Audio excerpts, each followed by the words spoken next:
Material components for spellcasting should be removed from all games except gritty realism. Welcome to the Twisted Pint Tavern. Today we're visiting r/D&D to answer, D&D players of Reddit, what are your most controversial D&D opinions? Also known as hot takes. I'll be ranking these hot takes on a scale of 1 to 10, with 1 being as cold as Icewind Dale and 10 being hotter than a red dragon's breath attack. If you think you have what it takes to spice up the comments, leave your controversial opinion down below. I don't know if this one is controversial, but in the same sense that a good DM is one who makes plans that the players want to follow, the best players are the ones who make an effort to follow the DM's plans. It isn't railroading to have a story taking place and expect your players to make characters who won't just abandon it, and some people take way too much convincing to just go on an adventure in a game about adventuring.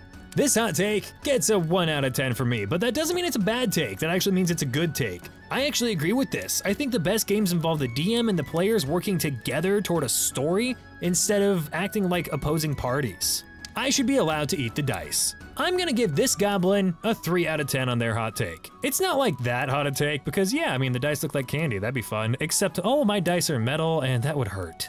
Barbarians should be allowed to punch themselves in the face to keep rage active. 4 out of 10 on this one, because while yes, I understand wanting to keep rage active and continue its effectiveness, for 1, there's balance reasons why it ends, and for 2, do you really want your cleric to be having to healing word you every single time you keep rage active? Most paid DMs are not as good as they think they are, and their games are usually not worth the money they charge. Oh, okay, we're gonna give this one like a 6 out of 10, because I'm not wanting to upset the paid DM community. There's a lot of people who really enjoy playing paid D&D games. I personally would not pay to be in somebody's D&D game, nor would I expect someone to pay me to be in my D&D game. Hence why this is kind of in the middle, higher middle area, because it's a touchy subject. It's definitely touchy. D&D is better off as a long story with downtime breaks between quests and missions for things like crafting, training, and research. A bunch of dirty hobos traveling the road for 2 months in a wagon suddenly being able to defeat gods is nonsensical storytelling. I'll give this one like a 3.5 out of 10, because I agree with you, I like it more when it's a drawn out story and there's a lot of development in there and downtime, but some people are just looking for the group of murder hobos traveling down the road for 2 months and then going and slapping God. Like, people like that, and if you like that kind of D&D, then there's nothing wrong with that. My thing is that the game is inherently unbalanced, so throw your notions of it out the window and present problems for your players that maybe you don't have an answer to. Nobody seems to get it. It's 1 brain against 3 to 5 other perfectly capable brains. And then this reply, perfectly capable brains? Speak for your players. I'll give this one a 5 out of 10, because there's a lot of people in the camp that think the game is unbalanced, and then there's a lot of people in the camp that think the game is pretty balanced. But I do agree with what you're saying about 1 brain against 3 to 5 other perfectly capable brains, because there's a lot of things you can throw out there that you have no clue how they're gonna get past it, and they get past it, and it just makes for a cool moment. Alignment works as intended if you let it, a simple way to pick sides, not an all-encompassing moral code. Alignment's a tricky one, because in the older editions it was a lot more concrete, but also made a little bit more sense, whereas in the newer editions, alignment is a little bit more loose and characters can kind of be and do whatever they want, and you just have to deal with the consequences of your actions, not your alignment. So I'll give this one a 4 out of 10. I agree it works as intended if you let it, but a lot of people choose to just not bother with it when it comes to player characters. Speaking of alignment, I'm pretty sure Waldor the Tavern Mimic is a hardcore chaotic neutral. He's run off again and will be hidden in every video released during the month of April, including this one. The first person to screenshot him and post him in the Where's Waldor channel on the Discord server will get a point. And at the end of the month, the 3 highest scoring adventurers will be rewarded with the Mimic Hunter Discord role, only available during this event. Make sure to join the Twisted Pint Tavern Discord server, and if you do happen to spot Waldor, let me know in the comments. 5e Warlock should be the standard of balance all other classes are based on. This is gonna be a treat. A strong class exclusive feature that scales with level and can be used without resource, Eldritch Blast. 2 to 3 good features that also scales slightly and recharges on short rest to have a strong impact once per battle. Their version of spell slots for things like CC and AoE. Higher levels give really powerful once per long rest features, Mystic Arcanum. Customizability through the Warlock levels, invocations, pacts to truly build what role you want to play even in the same class. Obviously, Warlocks are underpowered at present compared to other spellcasters from a balance standpoint, but this in my opinion is what all classes should be based upon for their balance fixes.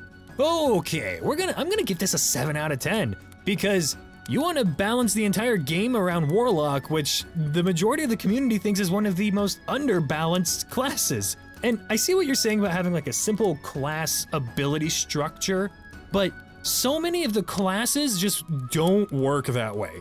Like Wizard and Cleric that has so many spell options that they can prepare, and how many of those spells are influenced by their subclass, and then Fighters with short rest and long rest abilities. This isn't just rebalancing classes, this is completely redoing the game if you make every class based off of Warlock.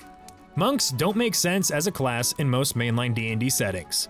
6 out of 10. I've heard a lot of people diss on the monks, and I gotta say, I don't really see where it's coming from. Sure, yeah, you're going all punch happy in a D&D game that has magic and swords, but so what? The game has magic and swords. Punch all you like.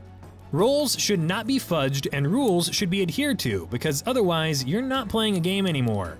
And then this reply, you're right, this is controversial, 'cause you're wrong. Well, not exactly wrong, but the game isn't a game per se as much as it is group storytelling. So fudging roles for the sake of good drama and to ensure everyone has fun is in fact part of the game. I'm gonna give both of you a 6 out of 10, because the first guy talking about not fudging dice rolls and rules should be adhered to, well, the first rule in the DMG is that these rules are basically all optional. Run the game however it ends up being fun for you and your table. And then the second guy saying, yeah, absolutely, fudge your dice rolls, well, that's a quick way to suck the magic out of things if everyone knows that you, as a DM, are just fudging your dice rolls. Like, I don't really agree with either of these, but I guess I see your point. I don't accept more than half a page of backstory as DM. I want the players to make adventurers that go on a quest with others and don't have tons of personal shit they try to drag the party into. I won't make a backstory side quest for any PC. Oh, 8.5 out of 10. This one's a hot take. Not wanting a ton of backstory to read through, that's kind of a personal opinion, sure, that's fine, but you won't incorporate your character's backstory, like even in just one little side quest where they go back to their hometown or whatever? That adds so much character building, and yeah, you don't want them to drag their personal shit in, but guess what? They're people. Personal shit's gonna make its way in there. Alright, here goes nothing. Purely as a rule system, leaving company practices and book layout at the door, D&D 5e is superior to Pathfinder 2e. You have upset a lot of people with that statement. Okay, I'm a D&D guy. I've played D&D for a long time. I've also played Pathfinder, and I liked the game that I played in Pathfinder, but I do prefer D&D. So I do agree that, in my opinion, D&D is more enjoyable than Pathfinder. But this does not mean Pathfinder is a bad system, and I wouldn't call either of them superior to the other. They do the same end result with slightly different mechanics, and thus just appeal to different people. Like, if you like one, then go for it. Material components for spellcasting should be removed from all games except gritty realism. Oh, 9.5 out of 10. 9.5 out of 10. I know a lot of people are in this boat. You have probably, not saying all of you, but most of you probably have not played high-level spellcasters. Because you want to take the sulfur component out of Fireball? Okay, great, go for it. But Simulacrum? Or any of the like really high-level spells that are game-changing? Like, you need to have some cost to that. You don't want someone to just be whipping 3 of those out because they have the spell slots. Players shouldn't roll death saves, the DM should behind the DM's screen. And then this reply, yikes. And then the original poster replied, and that's exactly how I want you to feel the entire time you're unconscious. Okay, this one I'm going to give a 6 out of 10 with a potential revision down to a 3 out of 10. Because I agree. I like death saves being secret, but they should be secret between the DM and the player. I have the player come over to my DM screen and roll their death save. The table doesn't get to know what condition the player is in. They don't know if they're about to die or already dead or about to come back up. But me as the DM, I like to know, and that player deserves to know. So I agree with you that the death save should be behind the DM screen, but the player still gets to roll it and still gets to know.